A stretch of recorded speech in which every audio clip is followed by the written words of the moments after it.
Y en términos de ciclo vital, el padre tiene un tiempo determinado para estar al lado de la vida del hijo. Y en algún momento el padre también partirá, ¿sí? Porque, bueno, finaliza su ciclo vital. Entonces, es importante la crianza de seres autónomos. El ser humano, como otros seres vivos, están diseñados para la autonomía. Nosotros, evidentemente, a nivel afectivo siempre necesitamos la compañía, pero una gran meta de cualquier padre que esté sano a nivel emocional es básicamente procurar la autonomía de nuestros hijos, porque de esa forma garantizamos la supervivencia de la especie, garantizamos una sociedad mejor y un mundo mejor también, ¿sí? Porque es una persona que se realiza a sí mismo. Esa es la autonomía, poder saber qué quiero yo, quién soy yo y para dónde voy. Gracias, Meury. Vamos a hacer nuestra primera pausa. Hoy estamos hablando sobre el síndrome del nido vacío. Usted puede interactuar con nosotros a través de nuestras redes sociales, AM por GB en Instagram. Ya volvemos.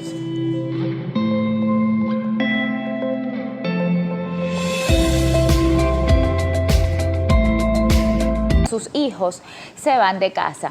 Meury, me acompaña la psicóloga Meury José Rivero. ¿Se puede uno anticipar al nido vacío? Sí, más que anticipar, porque evidentemente una experiencia como que los hijos se vayan de casa, y más en sociedades latinoamericanas, que solemos ser más apegados, y en las venezolanas más todavía, porque nosotros socialmente somos muy de grupo, de manada, ¿verdad? De hecho, aquí hay vacaciones y todo el mundo se va para la casa de la abuela. Siempre todo el mundo junto, ¿no? Entonces, es importante, por ejemplo, anticiparse con medidas de salud mental que permitan que los padres no sientan como que perdí mi rumbo de vida porque se fue mi hijo. Una de estas cosas es planificar, porque justamente da la casualidad que muchas veces coincide el tiempo en que los hijos se van de casa con el tiempo en que los padres se jubilan. Entonces son dos duelos. Para ello es importante como que prepararse y organizarse. Antes de que esto ocurra, es decir, cuando todavía el hijo está en casa, nunca se debe abandonar, por ejemplo, que los padres tengan alguna actividad que sea de su gusto, de su preferencia, aquellas cosas que le generan placer. A usted le genera placer hacer ejercicio, nunca olvide el hacer su ejercicio matutino, por ejemplo, ¿sí? A usted le genera placer la lectura, tómese un tiempo diario para leer. Entonces, estas actividades deben mantenerse. Por otro lado, debe existir el plan para después de la jubilación, ¿sí? Y para después de que el tiempo libre quede. Sin embargo, como la naturaleza es sabia, ¿verdad?, nos va como preparando. No es lo mismo el nivel de participación que tiene un niño, un bebé como los tuyos, ¿verdad?, que necesitan más de mamá y de papá porque están más pequeños, que un adolescente, por ejemplo, que necesita otro tipo de acompañamiento, que estés allí, pero que tampoco lo asfixies, ¿sí?, porque necesita autonomía. Ni lo mismo que pasa con este adulto joven cuando está en la universidad, que requiere mucho menos de tu compañía, requiere más bien es del apoyo, que estés allí, que le digas que sí puede, que salga adelante, que sí está en lo que le gusta.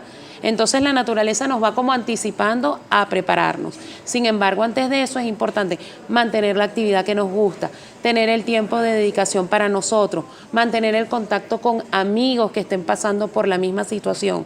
Suelen ser aquellas medidas de autocuidado y, por supuesto, muy importante, si empezamos a sentir que somos padres o madres que no queremos soltar a los hijos, que no queremos cumplir con aquello de los hijos son de la vida, pues buscar apoyo.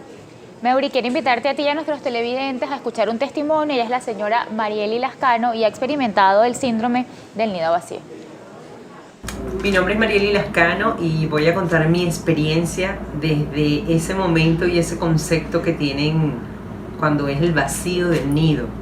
Yo no diría el vacío del nido, yo diría que es una propuesta importante cuando tus hijos los formas, los educas, los crías para la vida, no para ti. Entonces yo creo que es el momento de desprender las alas y de tener esa base y esa formación de quiénes son, qué es lo que quieren y para qué quieren hacer lo que quieren proponer, para alcanzarlo con propósito y con plenitud. En mi caso, mi hijo Josué tiene 6 años ya que se fue a Panamá. Se fue con un proyecto bien interesante porque es un atleta de alto rendimiento, es un atleta de karate cinta negra, y se fue así. Le dije, no te vayas a premura, ni te vayas porque todo el mundo estaba arrancando o pensaba irse. Le dije, tienes que visualizar bien tu proyecto para que no pases trabajo, necesidad y te vayas bien posicionado y seas el líder venezolano que representa con dignidad y orgullo lo que tú eres. Y valer eso porque es importante la dignidad. Entonces, bueno, se fue con una persona de una marca importante, lo vio en varias competencias que había asistido en Panamá y ganó y se fue con todo, con dónde comer, dónde vivir, dónde residenciarse, que es lo importante. Y así estuvo mucho tiempo, luego dirigió un dojo porque esa era la intención del proyecto. Ya es un atleta reconocido, gracias a Dios ha viajado mucho, ha hecho unas competencias importantes y eso es el orgullo y la honra que debemos tener nuestros padres. No presionar, no ser egoísta, no ser egocéntrico, si lo hace con la humildad y con el valor agregado de ser humano. No hacerlo porque yo me voy, porque quiero tirar allá a ver cómo me va. No, señores, váyanse con propuesta, con responsabilidad, para que sean mejores seres humanos para mañana y para el futuro. Es mi mensaje, sí me afecta, sí me dolió, porque es como un duelo, se te va un hijo, se te va una hija, como sea, tienes que verlo de esa manera. La propuesta y la felicidad de tu hijo es la tuya. Si él se fue para su bienestar, también es el tuyo. Y tus proyectos son tus hijos. Así que bendiciones para todo el que tenga sus hijos afuera. No seamos egoístas. Los padres no pensemos que si están allá nos van a mandar toda la fortuna, que es una mesada. No, señores. Permitan que vivan su vida, que sean lo mejor. Salúdenlo sin compromiso. Si no les puede responder, no es porque no quieren, están ocupados o ocupándose en otros proyectos. Feliz porque él está logrando sus sueños, logrando sus proyectos y para mí lo honro, lo admiro y lo seguiré amando por siempre. Los quiero mucho. Agradecemos a la señora Marieli Lascano por su testimonio. Meury, vemos que ella describe todas las etapas del síndrome del nido vacío. Al principio, pues, mencionaba que sentía duelo, como una especie de duelo, pero cómo eso se fue transformando a lo largo de los años en admiración, en orgullo, en respeto y en entender, pues, que su hijo también tenía que volar, ¿no? Sí, y también vemos cómo colaboró el hecho de ella saber que estaba resguardado, que tenía dónde llegar, qué comer. Fíjate lo que es el tema del pensamiento materno, ¿no? Que tenga dónde dormir, qué comer, dónde trabajar, es decir, dónde soportarse. Entonces, al ella saber que está seguro, que es lo que busca la mamá, eso le ayuda a lidiar con el síndrome del nido vacío, porque sabe que está bien. Porque eso es una de las cosas que hace mamá mientras el niño está en casa. Resguarda la seguridad del niño en todos los planos, emocional, educativo, alimenticio. Entonces, justamente cuando siente que todo eso está cubierto, pues disminuye la ansiedad que puede generar el qué va a pasar con él una vez que no esté conmigo, ¿sí? Entonces, eso es otra de las medidas, saber que la persona está bien resguardada, ¿sí? Gracias, Meury. Vamos a hacer una nueva pausa. En la próxima parte vamos a responder las preguntas de nuestros televidentes. Hoy estamos hablando sobre el síndrome del nido vacío. Usted puede interactuar con nosotros a través de nuestras redes sociales, AM por GB en Instagram.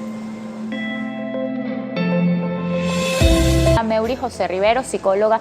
Meury, ¿este síndrome es más frecuente en la mamá que en el papá o es que al hombre le cuesta un poquito más expresar sus sentimientos? Mira, en realidad no está asociado como tal a papá o mamá. Es para ambos miembros de la pareja, para ambos padres.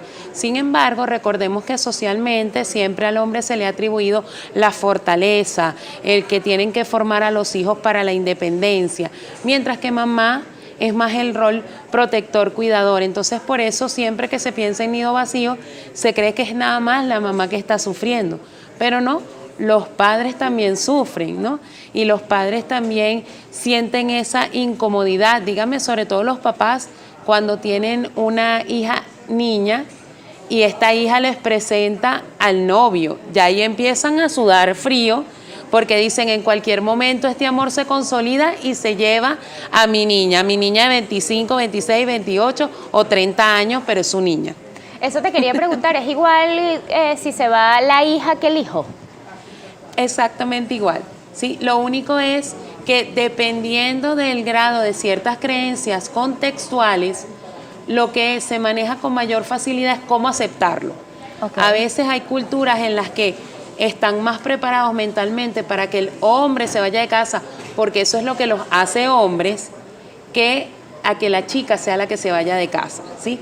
Va a depender también de la distancia, pero es muy contextual. Aquí no debemos olvidar que el tema cultural está bien arraigado. Por eso es que muchas veces en países donde se promueve mucho el tema de la vida hacia la tercera edad, la autonomía, actividades nuevas para las personas que entran en esta etapa, se les hace mucho más sencillo lidiar con el síndrome del nido vacío.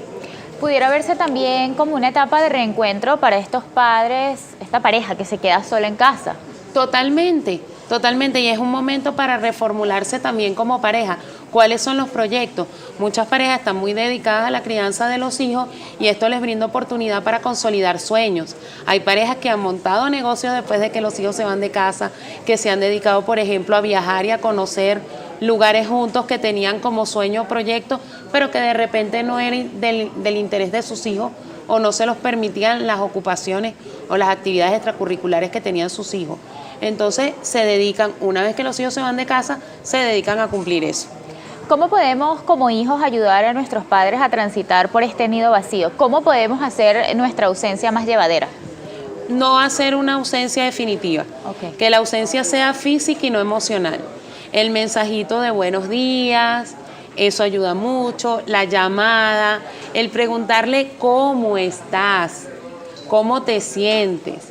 Ese café casual, empezar antes de retirarnos de casa, empezar a hacer esas salidas que son un poco como de cómplice. Ay, vamos a tomarnos juntos un café, mamá, papá, para conversar, hablar de esos sueños o proyectos que tienen los papás guardados por allí. Eso les va ayudando a ellos a reconectar y también a que los padres vayan reformulando que la relación es distinta. Ahora, ¿cuál es la peor forma? De un día a otro, me voy, te vas y empieza la ausencia definitiva y se cumple la fantasía del abandono y la pérdida. Cuando hablamos de nido vacío y hacemos referencia a esta nostalgia o esta tristeza que sentimos cuando el hijo se va, bueno, allí estamos validando nuestras emociones. Pero ¿qué pasa con esos padres que deciden bloquear estas emociones y pues aseguran que están igual, que está normal, que no pasa nada, que ya se venían preparando? Porque es importante pues reconocer que está bien, quizás sentirnos un poquito abandonados. Sí, está bien, es sano y es importante porque lo que no sale por la puerta sale por la ventana. Después todos esos sentimientos reprimidos aparecen, por ejemplo, en un estrés que no tiene origen, en unos síntomas de ansiedad que nadie se explica por qué son, en depresión, en trastornos del sueño, pero es porque justamente no hemos aceptado el dolor que produjo esa pérdida. La mejor forma de evitar que cualquier situación dolorosa se nos transforme en alguna patología de orden mental es confrontarla. Tenemos que echar la lloradita, echamos la lloradita, damos el abracito, te extraño hijo, eso va a durar un tiempo corto, pero sobre todo nos conectamos con las nuevas posibilidades que vamos a tener porque cada etapa de nuestras vidas tiene opciones y posibilidades para nosotros. Si lo tenemos claro, va a ser llevadero. Ahora, si nuestro mundo giró en torno solo a la realización de nuestros hijos y jugamos a realizarnos a través de ellos, una vez que se vayan de casa, empezamos a sentir que nuestra vida perdió rumbo. Y ahí es cuando puede venir una depresión, por ejemplo. Meury, ¿existen por casualidad en nuestro país grupos de apoyo para estos padres que han tenido que experimentar este síndrome? Bueno, grupos de apoyo como tal no, pero por ejemplo estos grupos de abuelos que se reúnen para hacer ejercicio. ¿Jugar dominó? Para jugar dominó. Estos vecinos pasó mucho con el tema migratorio, ¿no? Que ahora tienen su día del café, se echan los cuentos, uno lee el periódico, el otro oye la radio y después entonces cruzan noticias, ¿no? Como digo yo, y se reúnen. Eso es importante. En el caso de la migración, hasta no hace mucho, yo llevaba el grupo para duelo migratorio, que básicamente estaba conformado por papás y mamás que, como decía yo, estaban viviendo el despecho de la migración. Porque es diferente cuando un hijo se va, pero está dentro del perímetro, que tú sabes que puedes irlo a visitar, que es otra de las formas de lidiar con el síndrome del nido vacío, las visitas ocasionales los fines de semana, que cuando la distancia es importante y tienes la duda de cuándo lo volverás a ver o abrazar. porque nosotros somos personas de contacto. Entonces, una de las maneras de lidiar con esto es justamente actividades que permitan la socialización. Gracias, Meuri, por acompañarnos esta mañana. Por favor, tus redes sociales y puntos de contacto. @psique_vida. Psique se escribe con P.